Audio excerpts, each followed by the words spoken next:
भारत जोड़ो यात्रा ने पूरे हिंदुस्तान को जोड़ने का काम किया। हर धर्म को, हर जात को, हर भाषा को हमने याद दिलाया कि आप सबसे पहले हिंदुस्तानी हो और आप सबको एक साथ मिलकर मोहब्बत के साथ, इज्जत के साथ रहना है। और कर्नाटक में हमने कहा, जैसे पहले हमने छत्तीसगढ़ में वायदे किए थे, किसानों को सही दाम देने का वायदा जो हमने पूरा किया, किसानों का कर्जा माफ किया, बिजली बिल हाफ किया, जैसे हमने यहां वायदे किए थे। राहुल गांधी आज छत्तीसगढ़ के दौरे पर थे। वहां उन्होंने किसानों और नौजवानों से खिताब किया। वहां उन्होंने भारत जोड़ो यात्रा का जिक्र करते हुए नौजवानों को कहा कि हमने भारत जोड़ो यात्रा में मोहब्बत का पैगाम दिया है। उन्होंने मजीद किसानों से बात करते हुए छत्तीसगढ़ के किसानों के कर्ज माफ और बिजली बिल हाफ का भरोसा दिलाया।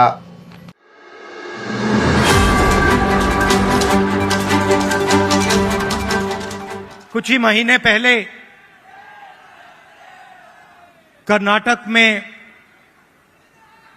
चुनाव हुआ। एक तरफ बीजेपी और उनकी विचारधारा, दूसरी तरफ कांग्रेस पार्टी, हमारी विचारधारा। उनका काम लोगों को बांटने का, नफरत फैलाने का, हिंसा फैलाने का। हमारा काम लोगों को जोड़ने का, नफरत के बाजार में मोहब्बत की दुकान खोलने का।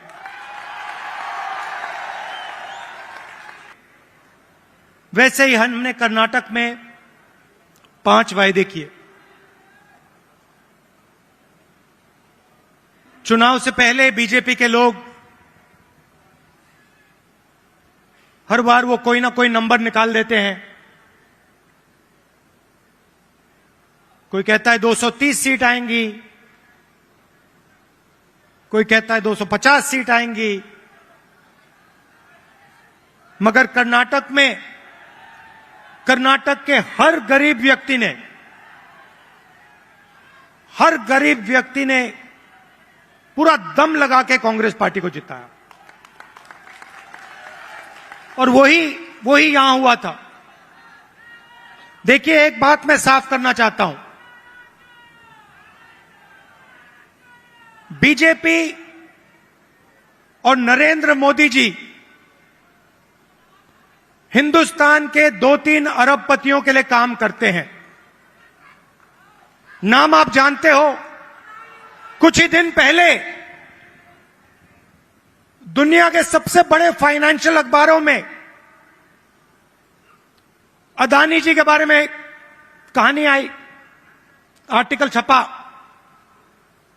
दुनिया के सबसे बड़े फाइनेंशियल न्यूज़पेपर में लिखा था, अदानी जी जो नरेंद्र मोदी जी के करीब हैं, उन्होंने हिंदुस्तान से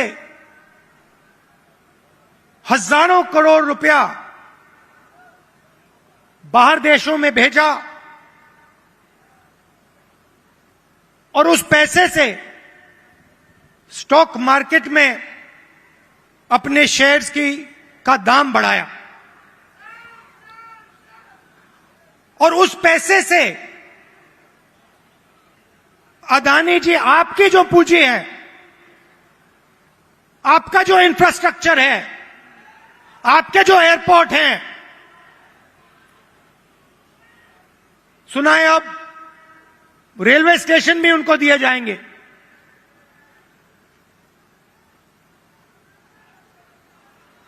पूरा का पूरा एक व्यक्ति के हवाले किया जा रहा है। और मैं साफ कहना चाहता हूं कि चाहे वो कर्नाटक की सरकार हो, छत्तीसगढ़ की हो राजस्थान की हो, हिमाचल की हो, और जो अभी आने वाली हैं तेलंगाना, मध्य प्रदेश, ये सारी की सारी सरकारें गरीबों की सरकारें होंगी, अदानी की सरकारें नहीं होंगी। और प्रधानमंत्री को साफ कहना चाहिए, देश को बताना चाहिए और छत्तीसगढ़ के युवाओं को बताना चाहिए कि वो अदानी जी पर इंक्वायरी क्यों नहीं करवा रहे हैं। ऐसी क्या बात है कि नरेंद्र मोदी जी अदानी जी पर इंक्वायरी नहीं करा सकते हैं? 2-3 सवाल हैं भाई और बहनों, युवाओं। ये जो हजारों करोड़ रुपए हिंदुस्तान से बाहर गया, ये पैसा किसका था? पहला सवाल, ये अदानी जी का पैसा नहीं था, ये किसी और का पैसा था। किसका पैसा था? ये पहला सवाल है। प्रधानमंत्री जी कोई इंक्वायरी नहीं करवाएंगे। मैं आपको साफ कह देता हूं, हिंदुस्तान का प्रधानमंत्री अदानी जी पे कोई इंक्वायरी करा ही नहीं सकता, क्योंकि अगर उसका इंक्वायरी का नतीजा निकल गया तो नुकसान अदानी जी को नहीं होगा, नुकसान किसी और को होगा। तो छत्तीसगढ़ में हमने क्या किया? छत्तीसगढ़ में किसानों को धान के लिए सही दाम दिया। और आज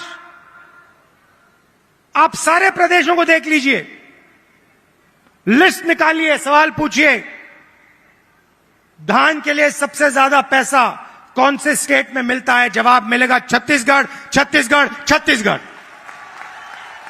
और प्रधानमंत्री जी यहां आए थे, मुझे याद है, बीजेपी के सब नेता आए थे और कहा था कि कांग्रेस पार्टी इस वायदे को पूरा नहीं कर सकती है। कहा था पैसा नहीं है। हमने साफ दिखा दिया, पैसा है और वायदा पूरा हमने कर दिया। जहां भी हम जाते हैं, हम झूठे वायदे नहीं करते। 15 लाख रुपए का वायदा हम नहीं कर सकते। नरेंद्र मोदी जी ने कहा था काला धन वापस आएगा, 15 लाख रुपए बैंक अकाउंट में जाएंगे। उल्टा हजारों करोड़ रुपए हिंदुस्तान से बाहर जा रहा है। इंटरनेशनल अखबार कह रहे हैं कोई इंक्वायरी नहीं। तो अब छत्तीसगढ़ के युवा जो हैं, आपकी बहुत बड़ी जिम्मेदारी है और हम चाहते हैं कि आप प्रदेश को चलाने में, राजनीति को चलाने में आगे आएं। आपको पीछे नहीं रहना चाहिए। आपकी जो नई जनरेशन है, भविष्य आपका है। आने वाले समय में छत्तीसगढ़ आपका है और आपको आगे बढ़ना पड़ेगा। और इसीलिए हमने राजीव युवा क्लब आपके लिए बनाए हैं। हर क्लब को 1 लाख रुपए, 3 लाख युवाओं को क्लब में हमने जोड़ा है। और ये ऐसे नहीं जोड़ा है, मैं आपको साफ बताना चाहता हूं। हमने इसलिए जोड़ा है कि आप इस प्रदेश को चलाने में, आप भाग लें। और हम आपके लिए राजनीति के दरवाजे खोलना चाहते हैं कि कुछ ही सालों में आपके बीच में से छत्तीसगढ़ के एमएलए, प्रधान, नेता चुन के आए। इसलिए हमने यह काम किया है। 2-3 चीजें मैं और कहना चाहता हूं। जो हमारे आदिवासी भाई हैं, आपके लिए हमने पैसा कानून लाया, आपकी जमीन की रक्षा की। मैं आपसे एक बात कहना चाहता हूं। हम आदिवासी शब्द का प्रयोग करते हैं। आदिवासी का मतलब जो हिंदुस्तान के ओरिजिनल मालिक हैं। आदिवासी का मतलब इस देश की जो जमीन है, जो धरती है, उसके सबसे पहले आप मालिक थे। मतलब आपकी जमीन पर, जंगल पर, जल पर आपका हक बनता है। बीजेपी ने एक नया शब्द निकाला है, वनवासी। इस शब्द का बिल्कुल दूसरा मतलब है। हम चाहते हैं कि आदिवासी युवा जो भी सपना देखना चाहें, देखें और उस सपने को पूरा करें। डॉक्टर बनना है, इंजीनियर बनना है, बिजनेस चालू करना है, लॉयर बनना है, जज बनना है, मैन्युफैक्चरिंग यूनिट शुरू करना है, सब चीजों में आपको शामिल होना चाहिए। वो चाहते हैं कि आप जंगल में ही रहें, आप जंगल के बाहर ना आए। शब्द के पीछे सोच है भाइयों और बहनों। उनका कहना है कि आप पहले हिंदुस्तान के मालिक नहीं थे, आप जंगल में रहते थे और आपको जंगल में रहना चाहिए। हम कहते नहीं, जंगल का हक, जमीन का हक, जल का हक आपको मिलना चाहिए। मगर जो भी आप सपना देखना चाहते हो, जहां भी आप जाना चाहते हो, वो सपना आपके लिए पूरा होना चाहिए। यह फर्क है विचारधारा में। और पूरे देश में भाइयों और बहनों, पूरे देश में ये नफरत फैला रहे हैं। आदिवासियों को नया नाम दे देंगे, एक धर्म को दूसरे धर्म से लड़ा देंगे, एक भाषा को दूसरी भाषा से लड़ा देंगे, एक जात को दूसरी जात से लड़ा देंगे। हमारा काम जोड़ने का है। जहां भी ये नफरत फैलाते हैं, चाहे वो मणिपुर हो, असम हो, कर्नाटक हो, जहां भी ये नफरत फैलाएंगे, कांग्रेस पार्टी के कार्यकर्ता वहां जाकर मोहब्बत फैलाएंगे। ये हमारा काम है, ये हमारी जिम्मेदारी है। आप देखिए, भारत जोड़ो यात्रा का यही लक्ष्य था। कन्याकुमारी से हम शुरू हुए, श्रीनगर तक गए। मीडिया में इन्होंने, बीजेपी के लोगों ने हर रोज ये कुछ ना कुछ उल्टा सीधा बोलते हैं, नफरत फैलाते हैं। भारत जोड़ो यात्रा ने पूरे हिंदुस्तान को जोड़ने का काम किया। हर धर्म को, हर जात को, हर भाषा को हमने याद दिलाया कि आप सबसे पहले हिंदुस्तानी हो और आप सबको एक साथ मिलकर, मोहब्बत के साथ, इज्जत के साथ रहना है। यह यात्रा का मैसेज था और यह बहुत गहरा मैसेज था, नया मैसेज नहीं था, बहुत पुराना मैसेज है। सदियों से यहां पे छत्तीसगढ़ में और बाकी प्रदेशों में लोगों ने यह मैसेज दिया है और यही कांग्रेस पार्टी का और हिंदुस्तान का डीएनए है। हम जोड़ते हैं, वो नफरत फैलाते हैं। हम किसानों के लिए, मजदूरों के लिए, छोटे व्यापारियों के लिए काम करते हैं, वो 2-3 अरबपतियों के लिए काम करते हैं। कुछ साल पहले मैंने बघेल जी से एक बात कही। मैंने कहा, जहां भी मैं जाता हूं, मैं युवाओं से पूछता हूं, आपके सामने सबसे बड़ी मुश्किल क्या है? बीजेपी ने जो हिंदुस्तान की रीढ़ की हड्डी है, आर्थिक रीढ़ की हड्डी है, उसको तोड़ दिया है। जो छोटे व्यापारी थे, जीएसटी और नोटबंदी ने उनको खत्म कर दिया, जानबूझ के खत्म किया।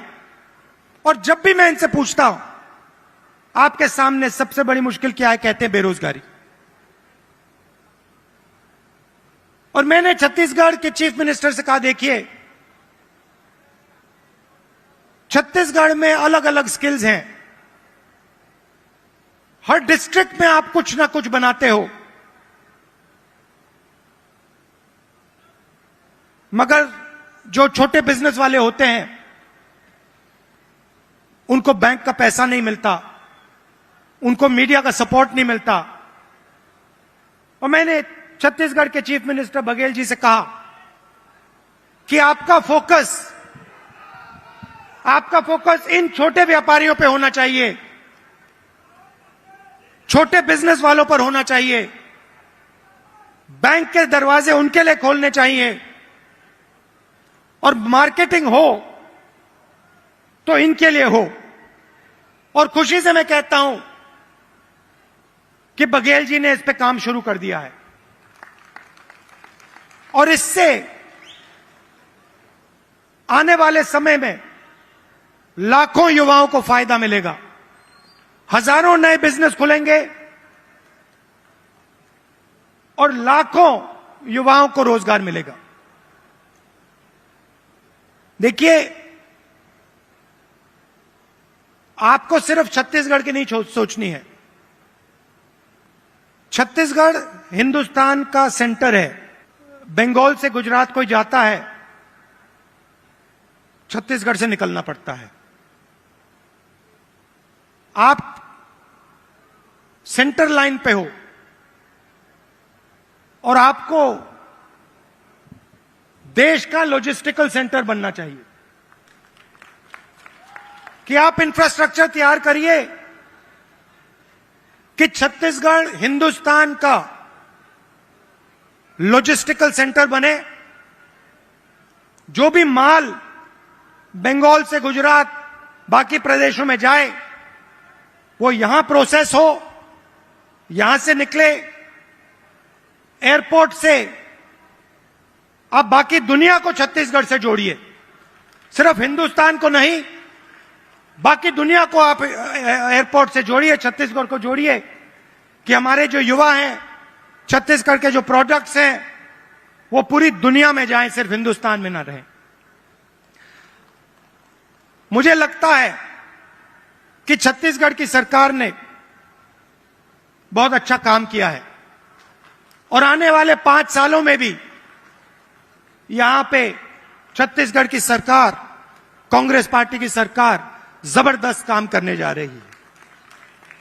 कार्यकर्ताओं से मैं कहना चाहता हूं, आप हमारी रीढ़ की हड्डी हो, आप हमारे विचारधारा के लिए लड़ते हो।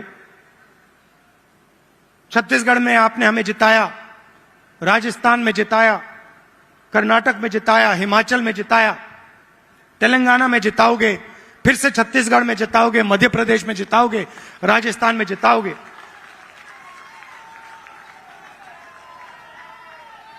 हमारी बघेल जी, हमारी सरकार को हमारे कार्यकर्ता की रक्षा करनी चाहिए,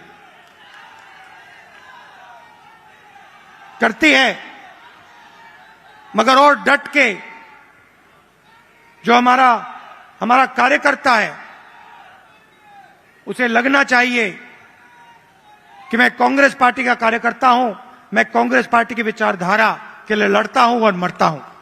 देश को आपकी जरूरत है, नफरत से देश आगे नहीं जा सकता है, हिंसा से देश आगे नहीं जा सकता है, अर्थव्यवस्था नहीं बढ़ सकती है। मोहब्बत से, इज्जत से काम किया जाता है, और अगर देश को जोड़ा जाता है, सबको एक साथ लाया जाता है, तो देश तेजी से प्रगति करता है। आप सब यहां आए, इतने प्यार से आपने मेरी बात सुनी, इसके लिए आप सबको दिल से धन्यवाद। और जो युवा हैं जो अब इन क्लब्स में शामिल होंगे, आप याद रखिए छत्तीसगढ़ का भविष्य आपका है, आपकी बड़ी जिम्मेदारी है। आपको राजनीति में आना है और आपको छत्तीसगढ़ को भविष्य में चलाना है। बहुत बहुत धन्यवाद। जय हिंद, नमस्कार।